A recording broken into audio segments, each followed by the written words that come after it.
Jangan lupa like, comment, and subscribe channel YouTube TVRI Bengkulu dan nyalakan lonceng notifikasinya.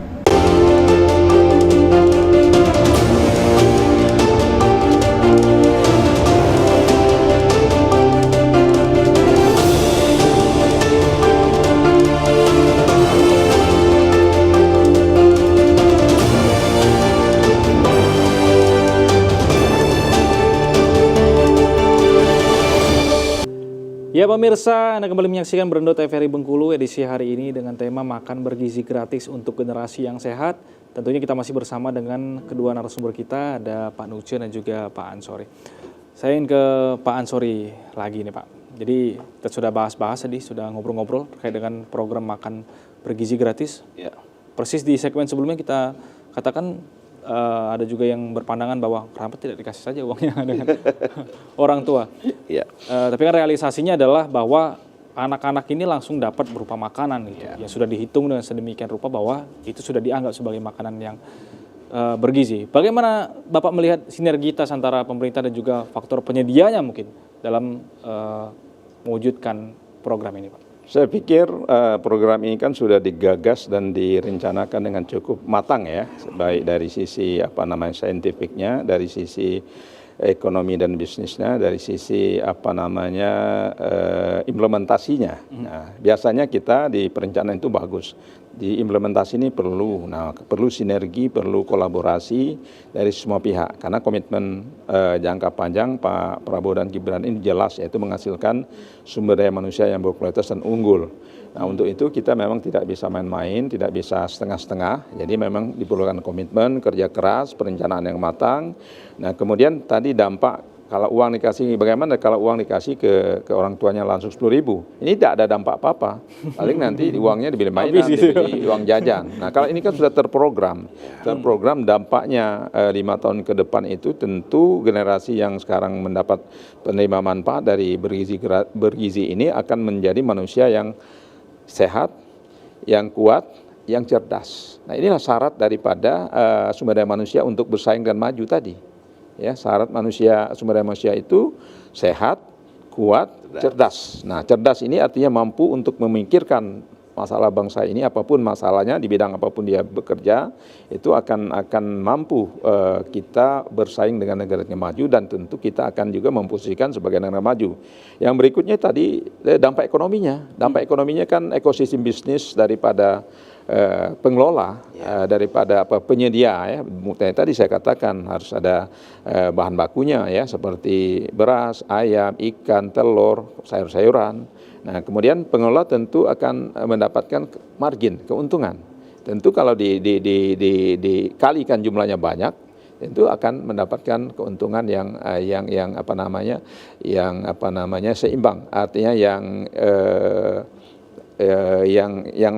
pantas, yang patut. Ya, tidak boleh berlebihan. Dengan uang 10.000 pasti ada untungnya. Si pengelola program di tingkat daerah, di tingkat dapur-dapur tadi. Nah, kemudian belum lagi masalah pengawasan. Ini setuju sekali, memang ini harus diawasi oleh ahli gizi, oleh auditor ya, akuntansi. Jadi mereka tidak bisa secara memanipulasi ya. Misalnya nanti ada katakan bahan-bahan yang tidak berkualitas. Ini akan juga menimbulkan dampak lain, bisa penyakit. Nah, misalnya ada yang iseng, bisa saja ada bakteri, ada jamur, ada ini menimbulkan penyakit bagi yang memakan makanan tadi. Ini betul-betul Pak Uce, kita sepakat supaya ahli gizi dari sisi kesehatannya harus diawasi, kemudian dari sisi belanja akuntansinya ya, dari keuangan harus diawasi. Nah, kalau ini jalan terus-menerus dan berkelanjutan, kita ini kan programnya kan kadang-kadang sering berganti-ganti. Saya pikir karena ini program strategis dan sangat ideal, itu harus sepanjang tahun. Siapapun yang mimpin harus ada ini. Karena negara-negara 76 yang saya sebutkan tadi itu berhasil dinilai oleh WHO kan, ya, World Organisasi Kesehatan Dunia itu menilai ini berhasil. Nah, kemudian anak-anak kita terbiasa dengan pola makan sehat. Nah, kalau kita kan uangnya banyak, kadang-kadang uang 100.000 tapi tidak bergizi, tadi katakan Pak Uja tadi. Satu pun nggak ada gitu. Tidak ada. Beli macam-macam, misalnya kemudian yang manis-manis. Nah, ini belum tentu menjamin sehat, kuat, dan cerdas tadi. Oke, berarti bukan tergantung angkanya, bukan tapi tergantung tepat angka, atau tidaknya. Tetapi aspek daripada pola hidup sehat. Nah, pola hidup sehat itulah gizi berimbang kan, gizi seimbang. Kalau dulu kan 4 sehat 5 sempurna. Nah, sekarang dengan apa namanya konsep yang baru itu adalah seimbang. Gizi Nah, seimbang. di rumah mereka juga akan mendapat tambahan kan, ada vitamin mungkin, kemudian bagi keluarga yang mampu akan juga bisa ini. Oke. Nah, kemudian syarat untuk belajar yang kondusif itu adalah anak itu memang secara ini harus tidak boleh terlalu kenyang, tidak boleh terlalu lapar. Kalau kenyang dia ngantuk, Tidur. kalau lapar juga dia ngantuk. Nah, dia di tengah-tengah. Jadi dengan pola porsi makan yang seimbang ini tadi akan menjawab persoalan-persoalan apa namanya dampak dari apa namanya makanan. Oke. Saya ke Bang Nucen.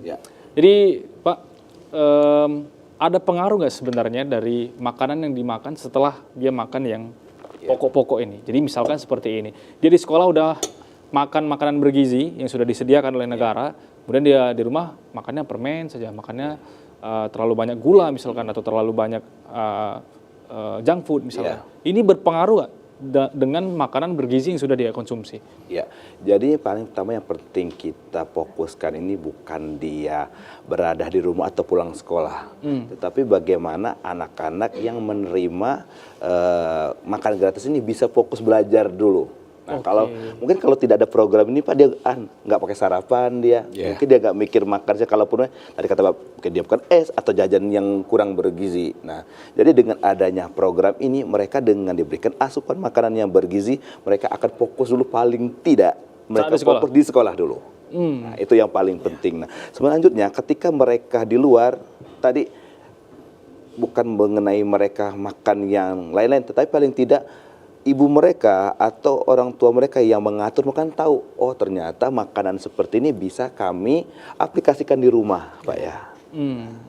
Terlepas dia menggunakan junk food atau tidak, itu nanti paling tidak di dasarnya mereka sudah mendapatkan asupan gizi yang seimbang. Nah, kalau untuk yang lain itu tambahan mungkin Pak ya, yang mungkin mereka dengan uang lebih, dengan gaya hidup mereka yang katakanlah berbeda dengan yang lain, itu menjadi nilai plus bagi mereka dari jenis variasi makanan saja. Oke, jadi terlepas dari si anak ini akan mengkonsumsi makanan seperti apa di rumah, di luar sekolah, tapi setidaknya kebutuhan pokok gizi yang minimal harus dipenuhi itu sudah terpenuhi di sekolah melalui program ini. Oke, semakin menarik pembahasan kita. Kita harus jeda terlebih dahulu, kita akan lanjutkan di segmen berikutnya. Pemirsa, jangan kemana-mana, tetap di Brendo TVRI Bengkulu.